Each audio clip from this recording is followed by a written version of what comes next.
l'histoire de la femme samaritaine. Prendre la partie où Jésus lui annonce la formule de l'adoration. Alléluia. Alléluia.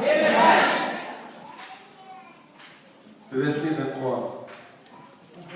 Mais l'heure vient, et elle est déjà venue, où les vrais adorateurs adoreront le Père en esprit et en vérité. Gloire à Dieu. Amen. Les vrais adorateurs adoreront le Père en esprit et en vérité. Autant que nous sommes ici, nous savons de quoi il s'agit. Cette formule d'adoration que Jésus a donnée à la femme samaritaine, aujourd'hui Dieu nous fait grâce d'avoir l'enseignement et de comprendre ce que Dieu veut dire dans l'adoration en esprit et en vérité. Si depuis des années, nous avons marché avec Dieu en tâtonnant, nous avons marché avec Dieu en titubant, aujourd'hui où le Seigneur, par son serviteur Jean Rocher, a proclamé qu'il fait de nous des dignitaires, des gens responsables, capables, un jour de diriger des groupes et les enseigner de sa part. Alléluia. On doit véritablement maintenant faire l'adoration en esprit et en vérité comme il se doit. On n'a plus le droit de tituber, on n'a plus le droit de tergiverser, on n'a plus le droit de faire quoi que ce soit. C'est comme un enfant, à un certain âge, tu peux faire des bêtises à la maison, on peut te tolérer. 5 ans, 6 ans, 7 ans, ça peut aller. Mais quand tu as 15 ans, tu fais la même bêtise, on ne tolère plus.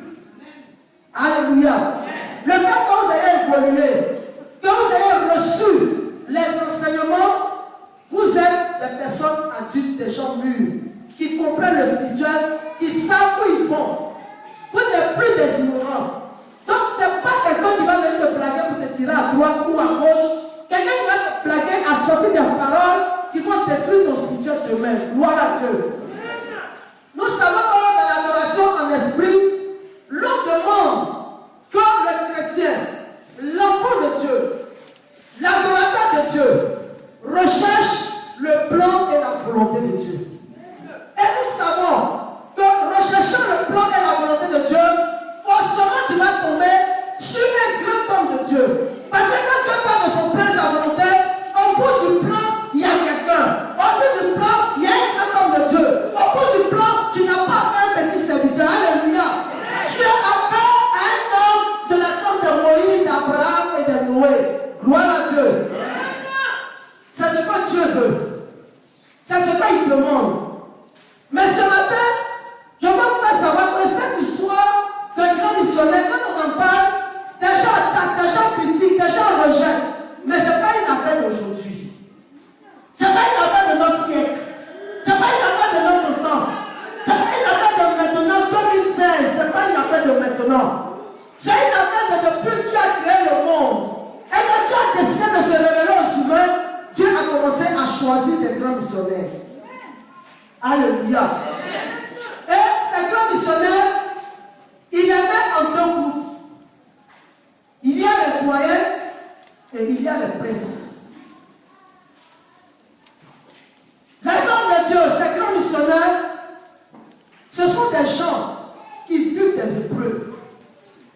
Ils connaissent beaucoup d'épreuves. Ils connaissent beaucoup la souffrance. Ce sont des gens qui ont de l'expérience dans ce qu'ils font. Alléluia. Avant de vivre les épreuves et de souffrir, ils acquièrent de l'expérience, ils acquièrent la connaissance de Dieu. Et ces personnes-là sont chargées d'accomplir quelque chose devant Dieu. Pour les grands missionnaires doyens, dans l'enseignement que Jean Rocher m'a donné, on les appelle les grands missionnaires commandeurs. Ils doivent accomplir une œuvre de valeur devant Dieu. Je cite Noé. Il a construit l'arche. Quand Dieu devait faire tomber la pluie, Dieu devait faire le déluge. Dans ce déluge, les gens devaient mourir. Mais Dieu devait sauver un certain groupe de personnes. Et il fallait que Noé construise l'arche pour que les personnes que Dieu a décidé de sauver rentrent dans l'arche pour éviter le naufrage, pour éviter de noyer. pour éviter de mourir. Alléluia. Parce que l'eau est montée jusqu'à... L'eau ne peut pas nager. C'est trop fort. Tu ne peux que t'abandonner puis mourir. Et Dieu voulait récupérer un certain nombre de personnes. Et par ces personnes, la reproduction allait reprendre après le déluge. Et c'est Noé qui a été le choix de Dieu. Quand Noé a construit l'arche, on n'a plus entendu parler de Noé. Alléluia. Donc moi, je parle d'une œuvre de valeur. Les doyens qui posent un acte, la Bible en parle et puis ça s'arrête là. Alléluia. Nous avons aussi l'histoire de Jéthro. Jéthro, la Bible nous rend témoignage que c'est lui qui a fait les premiers pas à Moïse. C'est lui qui a fait connaître le Dieu d'Israël à Moïse. Moïse entendait la voix de Dieu, mais il ne savait pas qui lui parlait. Parce que Moïse a été élevé dans le palais des Égyptiens. Alléluia. Le roi d'Égypte l'a élevé. Étant élevé dans le milieu des Égyptiens, il a eu adorer plusieurs dieux. Le Dieu du soleil, le Dieu de la lune, le Dieu de la pluie. Ce qui est sûr, il y en avait plusieurs. Mais là où Dieu l'a envoyé, dans le peuple d'Israël, où il partait, le Dieu est unique. C'est le Dieu créateur du ciel et de la terre. Il y avait le Tout-Puissant. C'est le seul. Mais Moïse a adoré des dieux dont il n'a pas entendu la voix. Donc il ne peut pas reconnaître la voix de ce Dieu-là qu'il appelle à son service. Il a fallu Jéthro pour lui faire connaître les voix du Dieu créateur du ciel et de la terre. Et Moïse a pu comprendre Dieu, a pu se laisser former par Dieu pour aller accomplir la mission pour laquelle il est venu sur terre, c'est-à-dire aller délivrer le peuple d'Israël. Alléluia. Il y a Esaïe qui a prophétisé sur la venue du Seigneur. Il y a Jérémie qui a prophétisé sur la venue du Seigneur. Il y a Siméon qui a présenté Jésus au temple. Amen. Quand il mène une action, c'est fini, on ne parle plus. Amen. C'est de ceux-là qu'on appelle les commandeurs. Il y a un autre groupe de grands missionnaires qui sont les envoyés de Dieu. Ceux-là, ils sont des porte-paroles. Alléluia. C'est eux qui prennent les ordonnances et ils viennent communiquer au peuple. Ceux-là, ce ne sont pas les doyens, ce sont les princes. En esprit, il y a 4 princes. Abraham, prince patriarche. Moïse, prince juge. Daniel, prince docteur. Élie, prince prophète. Alléluia.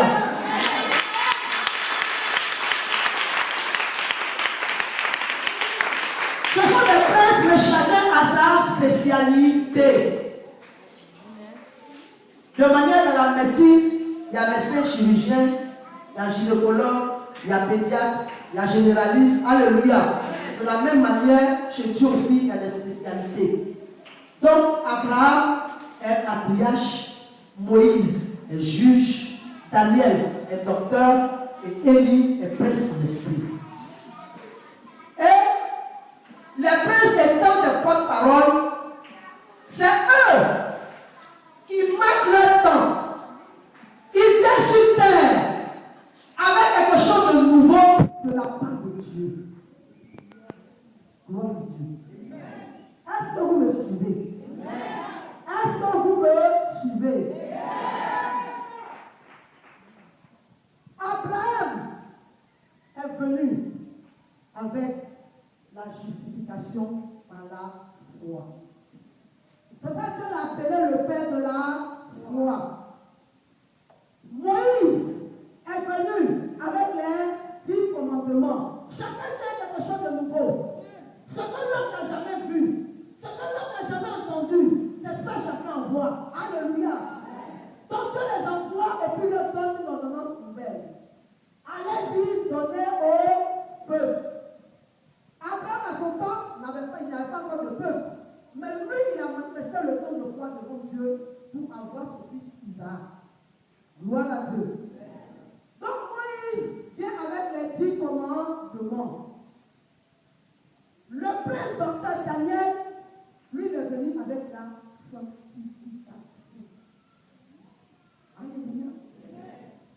sanctification. Donc, quand vous lisez l'histoire de Daniel, Daniel a sanctifié Dieu. Daniel ne s'est pas mis dans l'idolâtrie. Daniel n'a pas cherché à réjouir le cœur de l'homme. Il n'a pas cherché à faire plaisir à l'homme. Mais il a cherché à faire plaisir au Dieu créateur du ciel et de la terre. Et pourtant, alléluia, Daniel avait été pris en captivité. Il est venu à Babylone. Il a dépassé son territoire. Il est resté un territoire étranger. Mais ce qu'il a reçu de la part de Dieu, il a conservé, il a saisi et il a pratiqué là où il se trouvait. Ses disciples ont été jetés dans la fournaise ardente. Ils ne sont pas morts parce qu'ils ont continué de sanctifier le Dieu créateur. Daniel a été jeté dans la fosse aux lions. Il n'a pas été mangé par les lions. Parce que Dieu a dit aux lions, tu ne le manges pas. Gloire à Dieu. Les animaux aussi font la volonté de Dieu. Et ils connaissent la volonté de Dieu. Alléluia. De ce que Daniel a sanctifié Dieu. De ce que Daniel est rentré dans la fosse aux lions. Il est sorti sans une seule égratignure. La Bible dit, tout un peuple, le roi de ce peuple a commandé que tout son peuple adore le Dieu Daniel. Adore le Dieu de Daniel. Parce que c'est un Dieu puissant. C'est un Dieu fort. Et c'est un Dieu de fidélité. Daniel lui a démontré que lui peut rester fidèle à l'enseignement qu'il lui a donné. Sauf qu'il a démontré que lui aussi est fidèle à celui qui lui est fidèle. Daniel et ses disciples sont sortis vainqueurs. Et que les Babylones soient allés vaincre leur peuple. On les a pris en esclavage. Mais ils n'ont pas désespéré. Ils n'ont pas laissé tomber l'enseignement qu'ils ont reçu. Ils ne se sont pas dit, mais avec tout ce que nous avons reçu de Dieu, et puis Dieu nous laisse qu'on nous perd. Mais si Dieu a laissé comme nous avons vécu, que toi tu n'es pas mort de toi. C'est que Dieu est avec toi. Il a compris. Il n'a pas jeté l'enseignement. Il n'a pas craché dessus. Il n'a pas piétiné. Mais il a commencé avec ça. Tout un peuple a reconnu que son Dieu est vivant. Alléluia. Ce que je voudrais ajouter, c'est que la plupart de ces princes, de ces envoyés de Dieu, font des grands points. Quand le Saint-Esprit dit grands points, certains d'entre eux ont été réincarnés. Enoch a été réincarné en Moïse. Élie a été réincarné en Jean-Baptiste. Jean-Baptiste est venu sur terre aussi avec une ordonnance nouvelle. Alléluia. Jean-Baptiste a envoyé la repentance par le baptême d'eau. Voilà ce que Jean-Baptiste a envoyé. Daniel a envoyé sanctification. Moïse a envoyé 10 commandements. Abraham a envoyé la foi. Vous voyez que les bases du christianisme étaient lancées. Les vérités fondamentales sont retrouvées. La foi, la sanctification et la repentance. Alléluia. La foi, deuxième vérité fondamentale. La sanctification, première vérité fondamentale. La repentance, troisième vérité fondamentale. Alléluia. Alléluia. Suivez le processus. Ce Dieu ne s'arrête pas. Ce Dieu ne finit pas de travailler. Il ne finit pas d'agir. Il ne finit pas de se manifester. Il ne finit pas de se démontrer. Il ne finit pas de venir vers ses enfants avec quelque chose de nouveau. Gloire à Dieu. Gloire à Dieu. Aujourd'hui, je vous ai dit cette affaire de grand missionnaire, ce n'est pas une affaire d'aujourd'hui. Et ça continue jusqu'aujourd'hui. Il va donner encore un autre homme. Gloire à Dieu. Lui aussi va venir avec quelque chose de nouveau sur terre. Quelque chose de grand, de puissant et de fort. Pour lui, c'est tellement puissant et fort. Pour ne pas que le diable vienne arracher, il fallait qu'il triomphe d'abord. Il fallait qu'il écrase notre ennemi commun. Il fallait qu'il anéantisse celui qui ne veut pas de notre bonheur. Quand il a fini avec lui, gloire à Dieu. Lui vient vers nous avec les vérités fondamentales, les vérités cachées. raisonnement du Père. La recommandation du Seigneur